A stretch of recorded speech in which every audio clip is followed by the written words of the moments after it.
Ini kitab yang luar biasa. Ini namanya kitab Al-Milanul Kubro karangannya Imam Sa'roni.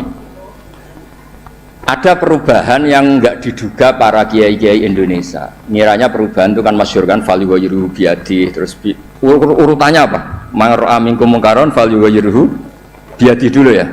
Terus bilisani, yang terakhir apa? Biqalbi. Itu umumnya kiai kan nafsiri biqalbi itu yang penting kamu enggak suka kemaksiatan itu. Yang penting Anda ngingkari atau enggak suka bentuk-bentuk perilaku maksiat itu. Tapi di sini ada dawuh ya, makalah dari Imam Sa'roni. Ini bisa disemak, nanti kitab ini saya tinggal maksudnya. Ya Rasulullah, bapak saya ini sudah sepuh sekali ketika haji diwajibkan. Apa saya bisa menghajikan beliau? Jadi sebetulnya haji itu ada dua, yang niabah atau badal, menghajikan yang mati karena sudah tidak bisa haji, atau menghajikan yang lumpuh yang nggak mungkin haji lagi, disebut haji ma'dzur. Tapi di bab berikutnya dengan hadis yang sama persis beliau ngebabkan babu hajil mar'ati anir rojul, karena secara fikih ini masalah masa perempuan mengganti lelaki. Wajib syukur alaina bada'alillahi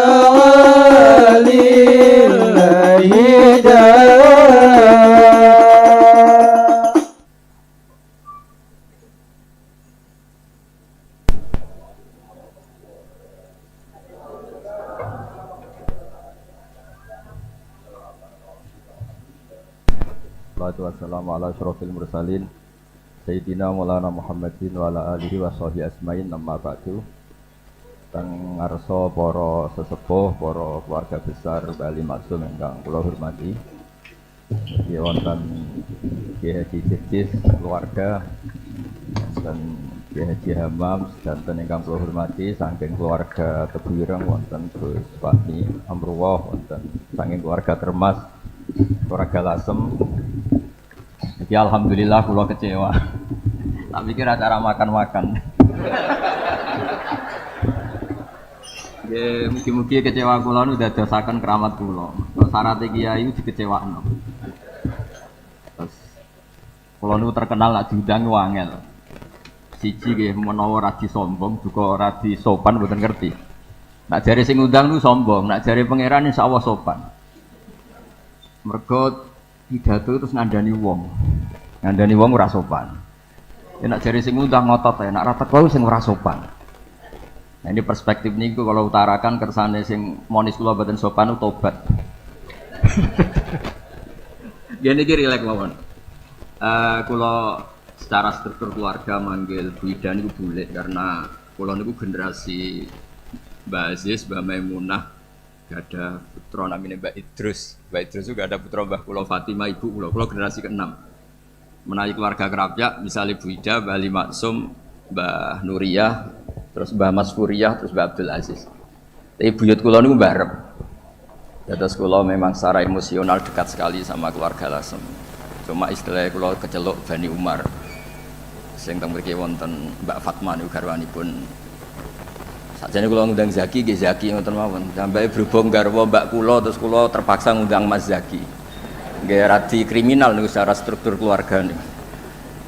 Maksudnya manggil Mas yang pernah adik ngerabi Mbak. Tapi ini mboten penting lah. Kula tak cerita sedikit tentang, tidak tahu saya terjemahnya tip itu ilmu kedokteran apa ilmu kesehatan saya juga tidak tahu. Tapi ketika Pak Amam rawuh tenggen kula sukani kitab Al-Qanun fit Tib karanganipun Ibnu Sina. Di antara yang didhawuhna Imam Syafi'i radhiyallahu anhu itu ngendikan al ilmu ilmani. Ilmu itu ada dua, ada ilmu fikih wa ilmu tib.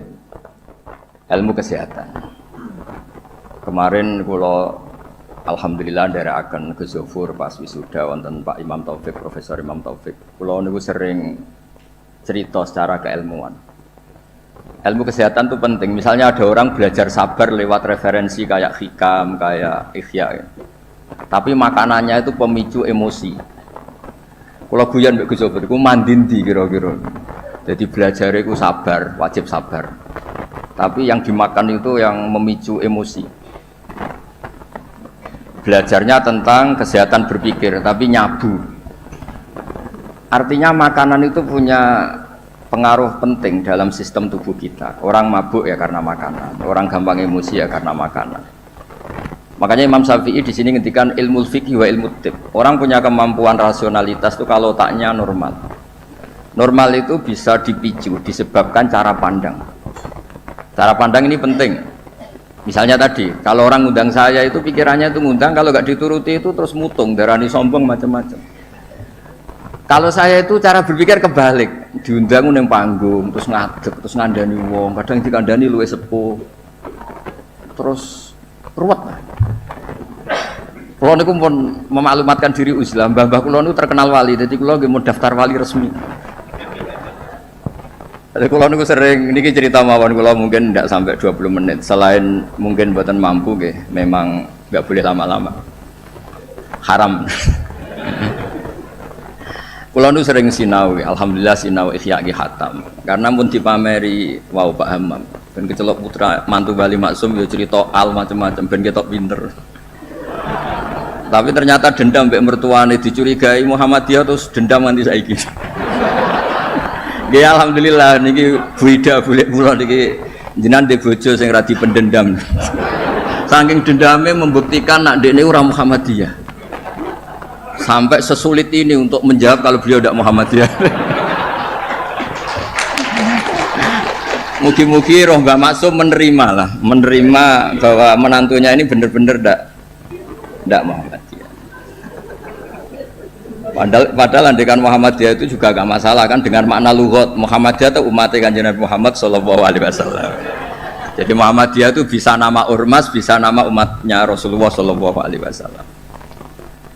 Dulu Mbak Maksum ini cerita, Mbak Maksum dari sekian wasiat paling populer di keluarga Mbak Maksum itu, kowe kudu belo NU, tapi ora usah ngelek-ngelek Muhammadiyah. Itu masyhur, itu terdokumen di antara wasiatnya Mbah Maksum.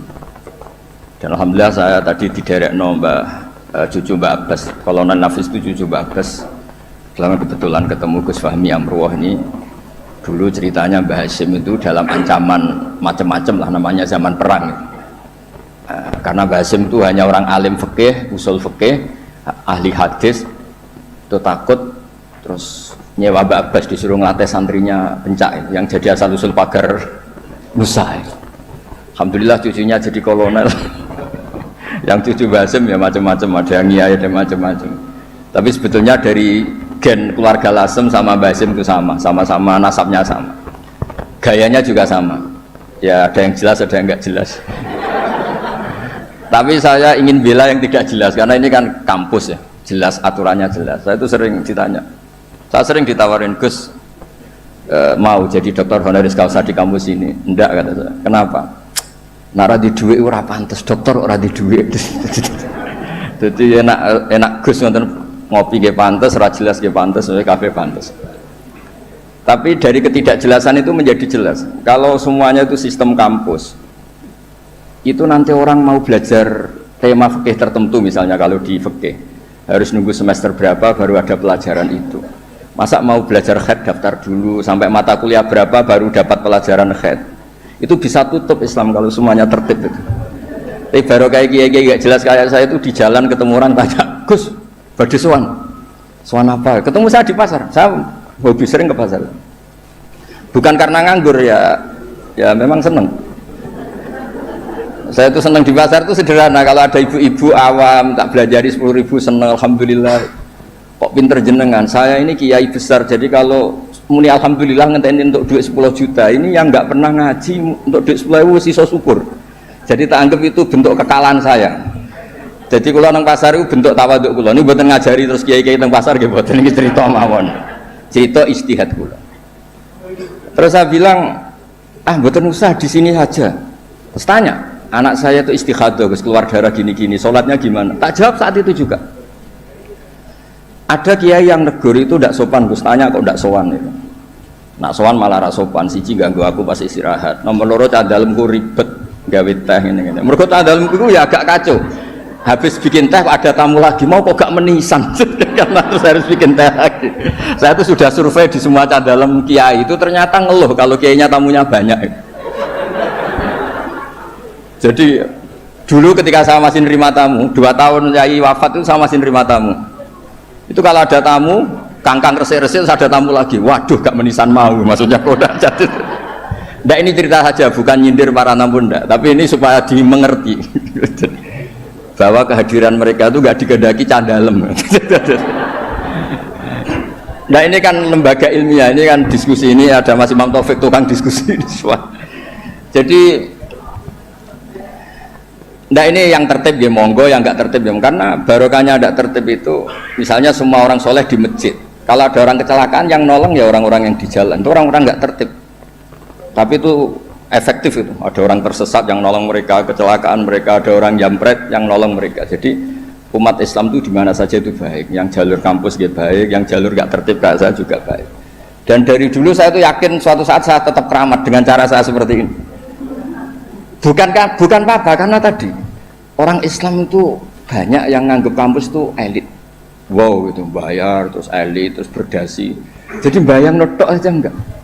Kalau cerita Pak Imam Taufik pertama kuliah itu sudah bayangkan di wisuda, kata beliau pas di sana pertama masuk itu sudah bayangkan di wisuda. Kalau di pondok kan enggak. Wong Islam taluan mondok, sekian ini ra jelas, padha ra jelas santai. Dijak jagungan, mau ditakoki kowe candi le. Ngapak, yang ngapak santai. Ya pokoknya nggak jelas. Tapi dari cerita nggak jelas itu saya punya argumentasi ilmiah. Yang milih jalur ini, saya kan tidak perlu cerita yang jelas-jelas tadi beliau sudah promosi sampai sebegitu hebatnya. hebat, betul.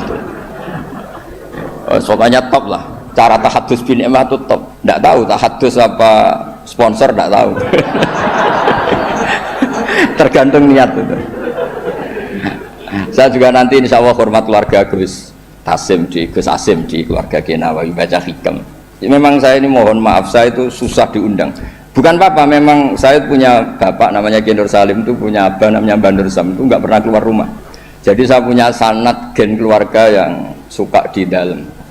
Jadi saya ini bapak saya itu nggak pernah keluar dari rumah, itu terkenal sekali, dan ya beliau juga dari gen-gen yang suka tirakat. Saya jarang cerita itu karena beliau itu puasa mulai dulu sampai wafat. Jadi saya jarang cerita karena takut. Lah jenengan kok mboten ngoten Gus.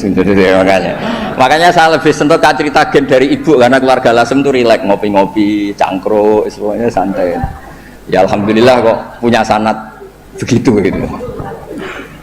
Saya cerita secara ilmiah. Suatu saat Rasulullah SAW itu mau haji wada. Haji wada dipapak sama Imro'atun min Khos'am. Yang diceritakan di situ tuh sangat besar ya. Imro'atun min Khos'am itu cantik sekali. Nabi murdifun Fadl bin Abbas, Al-Fadl bin Abbas. Fadl karena ganteng ya melihat perempuan tadi. Perempuan ini karena Fadl ganteng ya dilihat, sama-sama melihat. Yang satu melihat orang cantik, yang satu melihat orang ganteng. Masyhur terus. Fasor Rasulullah wajal Fadl, wajahnya Fadl dipalingkan sama Nabi. Kemudian Imro'atun min Khos'am tadi tanya. Saat itu juga di perjalanan. Nabi masih di atas unta. Ya Rasulullah, ya ini karena tadi Pak Imam cerita alimnya tentang sorob nahu, ya saya cerita hafalan saya. Bahwa bapak saya punya anak saya itu tidak salah, bapak saya punya cucu saya itu tidak salah. Beliau kan ya cerita gitu. Dua anak ini ora rugi, so profesor, so jadi mantune Bali, so kondang terus sampai gedungnya di atas UMZ gitu. Tidak tahu. Ini orang pinter kok pakai ukuran fisik, tidak tahu. Kalau gedung itu kan fisik, tidak tahu cara berpikir gimana, tidak tahu. Karena saya ini alam rohani, ukurannya di klasmen kewalian, jadi itu kan nggak kelihatan. Jadi tidak tahu di klasmen berapa, tidak tahu.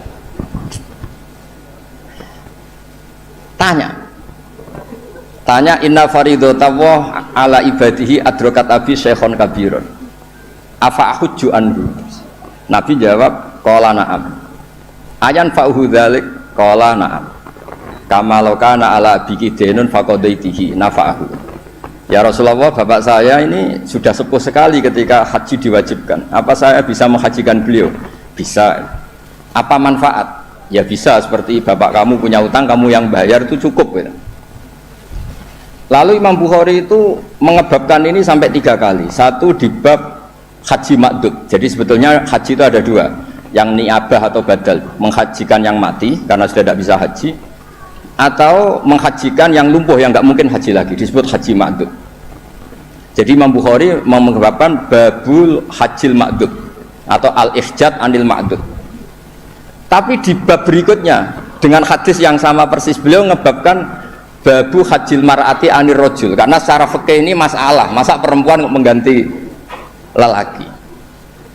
Tapi dengan hadis yang persis di bab ilmu Imam Bukhari mengebabkan babul futya fit thoriq, bab boleh fatwa ketika di tengah jalan. Jadi nggak perlu ada kiai, yang kiai resmi nggih monggo, kalau ada pertanyaan sowan dulu, daftar dulu nggih monggo. Kiai kayak saya seketemunya juga monggo. Saya itu 2005 itu tiap bulan ke Jogja di UI sama Profesor Zaini. Itu mesti ngebis. Ya mesti ada yang tanya. Jenengan Gus Mbak nggih. Wah, beneran Gus badhe tangklet. Niku kadang sampai Rembang sampai Semarang ora barbar. Tak takoki sampai 20. Loh kok banyak betul. Mumpung ketemu Gus, nek jenengan disowani wangel. Nggih barokahnya niku mboten bayar Pak Imam, dadi ikhlas. Mboten niki cerita mawon barokahe ketemu niku mboten bayar, dadi ikhlas ini. Jadi Indonesia ini berkah sekali, ada yang nekuni formalitas, ada Profesor Hamam, Profesor Imam Taufik, Gus Wofur, banyak. Ada yang nekuni yang kayak saya, tapi saya mohon yang kayak saya juga harus alim betul, sehingga coba pera formal terus uteknya juga agak jelas, visinya agak jelas, asal usulnya juga agak jelas. Nggak boleh, harus tetap jelas, supaya Islam ini bisa ada di mana-mana. Orang bisa tanya kiai kapan saja, di mana saja. Saya ini haji itu tidak mutawif, bayar. Saya umroh juga milih bayar daripada gratis di kongkonan. Saya berkali-kali ditawari Gus haji Gus gratis kira-kira mau mari gue kongkonan gitu. Umroh juga sering ditawari Gus jadi gak bayar aja. Duit 20 juta atau 40 juta ya jadi budak kata saya di kongkon-kongkonan gitu. Wes ngono arahe kon ngesahno pilihan KPIH ini. Gak cara fikih ra salah kon ngesahno wong fatwa orderan kan. Jadi rada repot kadang gitu. Kadang padahal secara fikih itu bisa diperdebatkan sah tidaknya. Bukan sah tidaknya haji ya ibadah yang bukan penting-penting lah. Nah, berkahnya orang kayak Bali Maksum yang nekuni keilmuan teng Termas. Bali Maksum dia temani Mbah Kulo. Terus dulu misanan Mbah Kulo kandung lahirnya tesih teng Lasem bareng kalian Pak Hamid Pasuruan. Wong niku sak rumah. Makanya kalau dikenal Bani Umar, nah teng Lasem ini selain dari partai Bani Umar. Karena Mbah Umar di garwa Mbah Maimunah, niku putrine Mbah Abdul Aziz. Jadi kalau lingkup lebih besar disebut Bani Abdul Aziz. Barokah Mbah Ali Maksum, terus beliau ngaji teng Mbah Dimyati, riyen bareng putra-putrane Mbah Mahfud termasuk Mbah Muhammad. Punya satu putra namanya Mbah Muhammad, Gus Muhammad. Niku ilmu itu di mana-mana, sehingga kampung-kampung itu luar biasa Islam teng Indonesia. Ada syekh yang datang dari negara yang tertib sekali. Di Indonesia imam digaji berapa? Fasilitasnya apa? Di negara kami imam itu digaji 70 juta, fasilitasnya mobil BMW gini-gini. Kalau di Indonesia enggak, kadang komat sendiri ya dan sendiri. Terus lucunya itu Mas Imam Taufik itu imamnya tetap bilang imaman lillahi ta'ala. Ditanya kenapa bilang imaman enggak ada makmumnya? Makmumnya jin Gus. Warga di kampung itu. Tapi uniknya syekh yang dari negara tertentu yang digaji itu digojlok sama Kiai Indonesia Gus Wami. Makanya kamu jamaah terus, takut potong gaji ya. Karena dia digaji, difasilitasi, kalau dia bolos itu potong gaji. Kaget sayanya, ternyata ini masalah dalam dunia ikhlas itu. Pertama mencibir Indonesia, imam nggak diperlakukan secara terhormat, nggak difasilitasi. Terus kata imam Indonesia, makanya jenengan sholat terus takut potong gaji. Akhirnya saya ini sadar, oh iya bagus ikhlas. Ya artinya barokahnya nggak tertib itu juga hakikatnya tertib, karena akhirnya ada masjid di kampung-kampung nggak jelas pendirinya siapa, wakafnya juga sengketa, sertifikasinya juga sengketa, kiainya juga sengketa. Yang baru jadi takmir semangat pengajian besar, yang nggak takmir mutung. Baru kayak mutung terus bikin masjid tandingan, akhirnya masjid di situ banyak, alhamdulillah. Pokoknya, nah, kiai itu harus punya kelapangan pandangan seperti ini supaya Islam itu di mana-mana. Kalau semuanya tertib, nanti prosedural. Masa mau tanya haji saja nunggu semester yang kebetulan ngajarkan apa? Haji. Wong sholatnya subuh mau tanya pakar fikih ngantornya jam 9, bisa ditemui jam 1. Pertanyaannya tentang sholat subuh. subuh hari ini, kalau hari besok kan, ya kalau hari ini kan, nah kalau kiai kan nggak ketemu di jalan tadi tanya, Gus, anak kula niku keluar terus darah ini ku sak dhuwure adat, niku salat apa mboten? Biasanya kate kurang dina 6 dina wis rudat ilal adat, soalnya gerbar 6 dina hukum istikhadah ngene kan. Gak usah sowan Gus, gak ngel-ngelo cah dalemku ngono. Ini buatan nyindir, maksudnya cerita, jadi buatan bercerita. Jadi monggo lah, istihad apapun itu baik asal didasari keilmuan yang baik. Jangan sampai apa ya, karena kita punya pilihan istihad tertentu seakan-akan yang lain itu salah. Saya berkali-kali cerita menyangkut istihad. Ya saya ulang lagi, saya berkali-kali cerita tentang istihad dan dari sekian itu diantara yang mau saya baca di sini. Nanti kitab ini saya tinggal, mungkin bisa dipelajari menantu Bali Maksum yang bernama Profesor Hammam itu. Yang tadi cerita terus tentang bahasa Arab, kayaknya butuh legitimasi ini loh mantu Bali. Beliau khawatir kalau hanya dianggap pakar medis itu. Apalagi di depan keluarga Lasem, nah, darani raiso ngaji kan yuhisin mantu Bali Maksum. Jadi tadi maklumat terselubung kira-kira gitu. Ini kata beliau kan ini tetap ingin ikut sunnah Rasulullah SAW. Ini saya bacakan, ini kitab yang luar biasa, ini namanya kitab Al-Milanul Kubro karangannya Imam Sa'roni. Ada perubahan yang enggak diduga para kiai-kiai Indonesia. Ngiranya perubahan itu kan masyhur kan fal yughayyiruhu biyadihi, terus urutannya apa? Man ra'a minkum munkaran fal yughayyiruhu biyadihi dulu ya. Terus bilisani, yang terakhir apa? Biqalbi. Itu umumnya kiai kan nafsiri biqalbi itu yang penting kamu gak suka kemaksiatan itu, yang penting anda ngingkari atau gak suka bentuk-bentuk perilaku maksiat itu. Tapi di sini ada dawuh ya, makalah dari Imam Sa'roni. Ini bisa disimak, nanti kitab ini saya tinggalkan, saya tinggal maksudnya, saya baca ya.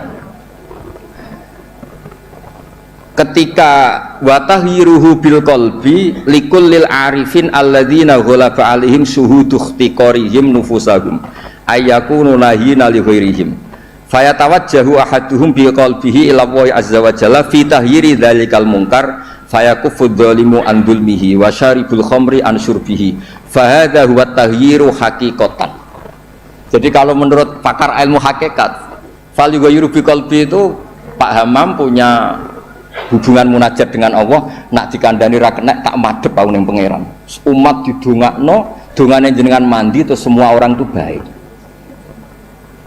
Jadi biqalbi itu menurut saya teori ini lebih masuk akal. Kalau biadihi itu aksi nyata melakukan perubahan bil lisan, harusnya bil qalbi juga aksi nyata melibatkan qalbu untuk melakukan perubahan, yaitu munajat dipakai doa. Dan itu yang dilakukan para wali-wali. Ketika anak nakal itu mesti nak ngandani bapake, ya coba kandani tok, tirakati le. Dongakno tirakati. Orang ngandani nabok ra kasil, ngomel ra kasil, wis urusan. Ndak begitu maknanya biqalbi itu gitu. Jadi biqalbi itu tawajuh sama Allah taala bil qalbi, mendoakan yang sedang nakal supaya apa? Tobat. Jadi ini bentuk penghormatan kula kalian Bu Ida pernah bulik kula di struktur keluarga Lasem semua Bani Bali Maksum supaya ngikutilah bahwa kita ini tidak cukup untuk fisik kita melayani umatnya Rasulullah. Saya sering cerita ke orang-orang, nah aku jadi kiai apian hormat tamu mangane enak, mungkin gajaran hormat tamu itu 10, tapi ngel-ngelo cah dalem apa mana nak nyentak cepet nang mateng goblok masake gak enak. Jadi hormati untuk poin 10, ngamuin untuk dosa 10, kira-kira 50-50 lah kira-kira gitu. Pulau loh, ini madzhab pulau, sampean tidak harus ikut saya, tapi tolong didengar. Tidak harus ikut, tapi tolong didengar. Supaya seimbang. Nah, fatwa yang engkar bil qalbi itu memang buhdul mungkar itu wajib. Jadi teori yang terkenal, saya ulang lagi, teori yang terkenal, melihat kemungkaran kita berubah biadi, nggak bisa, bilisan nggak bisa. Bil qalbi itu yang penting kamu budul mungkar, karena hubul mungkar tidak mungkin, tidak taat. Membenci mungkar itu taat, mencintai mungkar itu maksiat. Jika orang fikih juga gak salah ketika bilang bil qalbi itu yang penting kamu anti kemungkaran, kamu benci kemungkaran. Oke, itu benar secara fikih.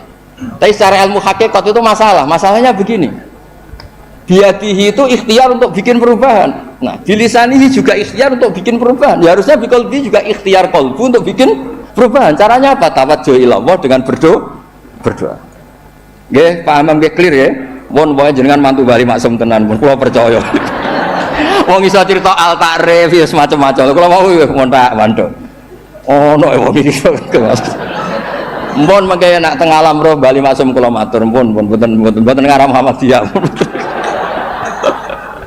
Masa untuk menjawab supaya gak dituduh Muhammadiyah sampai sesulit ini.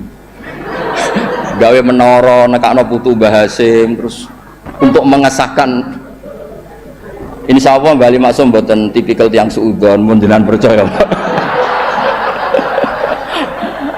Terus niki ngapunten sanget teng pernah bapak kula niki wonten bumi Tuhan nggih mbah kula saking keluarga Kajen. Kula niku nggih keluarga Kajen, keluarga Lasem, nggih keluarga Tuban, bapak kula niku Tuban saking nggih keluarga ahli tirakat. Riyen bapak kula nggih ngaos Badola, terus mbah kula kandung itu saya lahir teng Fakhriyah. Nggih kula niki dekat sekali lah sama keluarga Lasem. Terus mulai kecil saya disarang sama Gus Zofur. Nggih kula niki tapi kula milih jalur yang mboten jelas yo. Nah baru kayak gak jelas itu Islam wonten di mana-mana. Sebab itu diantara dawuh wa ta'ala bal naqdhifu bil haqqi 'alal batil fayadmaghuhu fa idza huwa zaid. Qadhafa itu acak. Jadi Islam atau kebenaran bisa dibawa secara tertib kayak di kampus-kampus, juga bisa dibawa cara acak. Qadhafa itu maknanya acak. Karena qadhafa itu maknanya memang acak. Sebab itu Imam Busiri nafsiri qadhafa di situ fadurru yazdatu husnan wa huwa muntazimun wa laysa yanqusu qadran ghairu muntazimin. Air yang dipam, yang ditata juga baik. Tapi barokahnya air acak. Orang di tengah hujan nemukan air di mana-mana. Kalau semuanya ditertibkan di menara air, nanti kalau nyari air di titik yang sama. Nah, makanya fadru yazdadu husnan wa huwa muntazimun wa laysa yanqusu qadran ghairu muntazimi. Jadi kebaikan itu kamu untai secara tertib ya baik, kamu acak saja namanya kebaikan juga tetap baik. Jadi saya pikir kalau diaturi Bu Ida, diaturi pernah bulik kula ngeten mriki tak anggap pengakuan yang tertib pada yang tidak tertib. Jadi anggap mawon ngoten gitu. Nak nganggo hukum sopan yo ngongkone wong tertib ambek sing ora tertib. Sopane sing ora tertib ambek sing tertib. Oh, nyatane kula dikongkon gelem kan berarti cah sopan. Bocah apik lah Terus kula suwun niki kitab ini saya tinggal untuk hadiah pada keluarga mriki Almata. Jadi ada ulama yang mengatakan fal yughayyiru biqalbi niku artinya apa? Faya tawajjahu ahaduhum. Jadi pertama orang-orang sufi itu ya ghalaba alaihim syuhudu ikhtiqarihim nufusahum. Mereka itu menganggap dirinya itu siapa sih? Saya ini tidak Tuhan, tidak al-mudabbir, tidak pengatur alam. Kok ingin merubah alam? Kita ini siapa sih? Kok menamakan diri sebagai pengubah alam, pengubah sosial, inspirator sosial? Kita ini siapa? Tidak siapa-siapa di depan Allah itu la haula wala quwata illa billah. Ya. Maksudnya benjenengan buat nama nahu mbek sorop tak unggahno dadi makom hakikat. Mengke karena babanya Mbah Maksum nggih dugi Mbah Sambu. Mbah Ali Maksum nggih ibuke sang dugi Mbah Sambu. Nah Mbah Maksum dugi mriku Raja napa? Mahmud nggih. Nggih Sultan Mahmud. Jadi jenengan dadi mantune raja ya mantune wali. Mulane membela dirine sampai sak jam.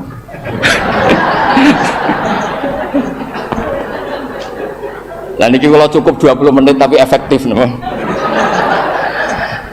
Jadi orang-orang sufi itu merasa dirinya tidak siapa-siapa di depan la haula wala quwata illa billah. Terus ghalaba alaihim syuhudu ikhtiqarihim nufusahum ayyakunu nahina li ghairihim. Mereka merasa saya ini siapa sih kok sampai melakukan perubahan. Nah, akhirnya faya tawajjahu ahaduhum biqalbihi ila wa azza wa jalla fi taghyiri dzalikal munkar.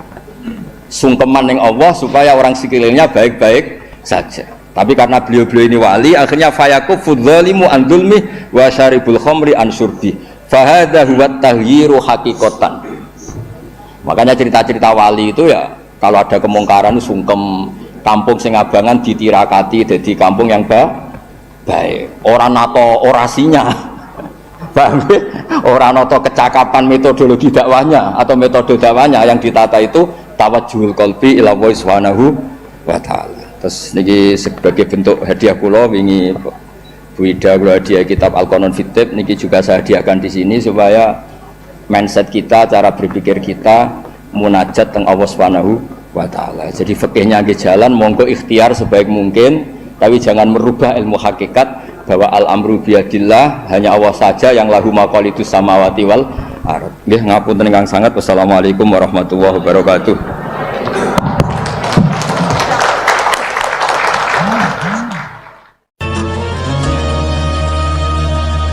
Assalamualaikum warahmatullahi wabarakatuh. Pemirsa Hidayah Rabbi yang budiman, alhamdulillah, segala puji bagi Allah Subhanahu wa Ta'ala, Zat yang Maha Esa, tempat bergantung segala sesuatu, Zat yang tiada sekutu baginya, yang telah menciptakan langit dan bumi dengan keseimbangan dan menurunkan petunjuk bagi hamba-hambanya agar berjalan di atas jalan yang lurus. Tiada daya dan upaya kecuali dengan izinnya. Sholawat serta salam semoga senantiasa tercurahkan kepada Nabi yang mulia, Nabi Muhammad Sallallahu Alaihi Wasallam, teladan utama sepanjang masa, kepada keluarganya, para sahabatnya yang setia, dan kepada kita semua, umatnya yang berusaha menapaki jejak perjuangannya di zaman yang penuh ujian ini. Pemirsa Hidayah Rabbi yang budiman, izinkan pada kesempatan mulia ini saya menyampaikan renungan mendalam mengenai dua hal yang sangat utama dan dua hal yang sangat buruk dalam pandangan Islam. Tema ini bukan hanya sekedar bahan diskusi atau pelajaran akademik, tetapi sebuah prinsip hidup yang bisa menentukan nasib kita, baik di dunia maupun di akhirat kelak. Ketika seseorang memahami dan mengamalkan dua perkara utama yang akan kita bahas, ia akan menjadi insan yang mulia di sisi Allah dan bermanfaat di tengah umat. Sebaliknya, ketika seseorang terjerumus pada dua perkara buruk yang sangat berbahaya, maka bisa saja ia menjadi orang yang celaka di dunia dan binasa di akhirat. Pertama, hal paling utama adalah iman kepada Allah Subhanahu wa Ta'ala. Iman bukan sekedar label, ia bukan hanya identitas KTP atau pengakuan lisan belaka. Iman adalah keyakinan yang meresap ke dalam dada, yang dibenarkan oleh hati, diucapkan dengan lisan, dan dibuktikan dalam tindakan. Iman kepada Allah adalah fondasi bangunan Islam, jantung dari seluruh amal kita. Tanpa iman, amal menjadi kosong. Tanpa iman, hidup menjadi arah yang tidak menentu. Ibnu Qayyim al-Jauziyah pernah berkata, iman itu seperti air bagi pohon. Jika airnya cukup, maka pohon itu akan tumbuh, berbunga dan berbuah. Jika airnya sedikit, maka ia akan layu. Dan jika tidak ada air sama sekali, maka ia akan mati. Iman kepada Allah berarti meyakini bahwa hanya Allah satu-satunya yang berhak disembah, bahwa segala yang terjadi adalah dalam kekuasaan dan izinnya, bahwa tidak ada makhluk sebesar atau sekecil apapun yang bisa memberi manfaat atau mudarat tanpa izinnya. Inilah yang membuat seorang mukmin tegar dalam ujian, sabar dalam penderitaan, dan tawakal dalam usaha. Pemirsa Hidayah Rabbi yang budiman, dari keimanan yang kokoh inilah lahir hal utama yang kedua, yaitu memberi manfaat kepada sesama muslim. Iman sejati selalu menumbuhkan kasih sayang. Ia tidak menjadikan seseorang merasa lebih baik, lalu meremehkan yang lain. Sebaliknya, iman membuat hati lembut, peduli, dan rela berkorban demi saudara seiman. Rasulullah Shallallahu Alaihi Wasallam bersabda, orang mukmin bagi mukmin lainnya seperti bangunan yang saling menguatkan satu sama lain. Hadis riwayat Imam Bukhari dan Imam Muslim. Bayangkan betapa indahnya jika satu umat saling menopang seperti bangunan kokoh yang tidak merasa lebih penting dari pondasi, dan atap tidak menganggap dirinya lebih mulia dari dinding. Semua saling mendukung, menjaga, dan melindungi. Sayyid Qutb pernah menulis, Islam bukan hanya ibadah yang terpisah dari kehidupan. Islam adalah hidup itu sendiri, dan hidup tidak akan bermakna jika tidak memberi manfaat bagi manusia lain.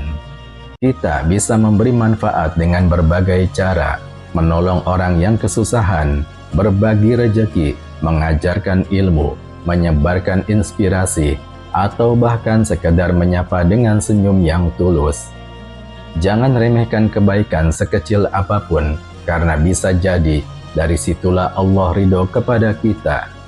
Namun pemirsa Hidayah Rabbi yang budiman, sebagaimana ada dua perkara yang sangat utama, ada pula dua hal yang sangat buruk dan sangat berbahaya. Pertama adalah menyekutukan Allah Subhanahu wa Ta'ala. Syirik adalah dosa terbesar. Ia adalah penghinaan terhadap Tuhan yang Maha Esa. Ia menodai kesucian tauhid, mencabik kehormatan ibadah, dan menghancurkan seluruh amal soleh. Allah Subhanahu wa Ta'ala berfirman dalam Al-Quran surat Luqman ayat 13 yang artinya, "Wahai anakku, janganlah engkau mempersekutukan Allah. Sesungguhnya mempersekutukan Allah adalah benar-benar kezaliman yang besar." Syirik bisa berbentuk nyata, menyembah berhala, meminta kepada jin, atau menyembelih untuk selain Allah. Namun ia juga bisa tersembunyi, riya dalam ibadah, termasuk percaya pada benda-benda keramat, atau bahkan merasa bahwa rezeki datang karena kehebatan diri, bukan karena rahmat Allah Subhanahu wa Ta'ala. Yang kedua, hal yang sangat buruk adalah menimbulkan kemudaratan bagi kaum muslimin. Rasulullah Shallallahu Alaihi Wasallam bersabda, seorang muslim adalah orang yang kaum muslimin selamat dari lisan dan tangannya. Hadis riwayat Imam Bukhari dan Imam Muslim. Pemirsa Hidayah Rabbi yang budiman, kemudaratan bisa datang dalam banyak bentuk, menyebarkan hoax, menyebar fitnah, mengadu domba, menciptakan perpecahan, menindas yang lemah, bahkan mencela ulama dan tokoh kebaikan. Itu semua adalah perbuatan yang tidak hanya merusak diri, tetapi juga menghancurkan ukhuwah Islamiyah. Syekh Yusuf Al-Qaradawi pernah berkata, tidak ada musuh yang lebih ditakuti umat Islam daripada umat Islam sendiri yang gemar menebar kebencian dan perpecahan. Saat kita membuka aib saudara, mencela perbedaan dan menyakiti hati sesama muslim, kita sejatinya telah menjadi duri dalam daging umat. Maka berhati-hatilah, kita bisa menjadi penyebab jatuhnya kehormatan umat jika tidak menjaga lisan dan perilaku kita. Pemirsa Hidayah Rabbi yang budiman, mari kita renungkan dengan hati yang jernih. Iman dan manfaat adalah dua pilar kekuatan umat. Syirik dan kemudaratan adalah dua lubang kehancuran umat. Kita bisa memilih apakah kita ingin menjadi bagian dari solusi atau menjadi penyebab masalah. Jangan biarkan usia kita berlalu tanpa makna. Jangan biarkan lisan kita menyakiti dan hati kita membenci. Jadikan hidup ini sebagai amal jariah. Jadikan iman sebagai pelita dan manfaat sebagai jalan menuju ridha Allah Subhanahu wa Ta'ala. Semoga Allah Subhanahu wa Ta'ala menanamkan keimanan yang kokoh dalam hati kita, menjauhkan kita dari syirik, memudahkan kita memberi manfaat bagi sesama, dan menjaga kita dari menimbulkan mudarat. Mari kita perbaiki diri, perkuat ukhuwah, dan terus melangkah dalam cahaya Islam yang murni. Wallahu a'lam bissawab. Wallahul muwafiq ila aqwamit thoriq. Wassalamualaikum warahmatullahi wabarakatuh.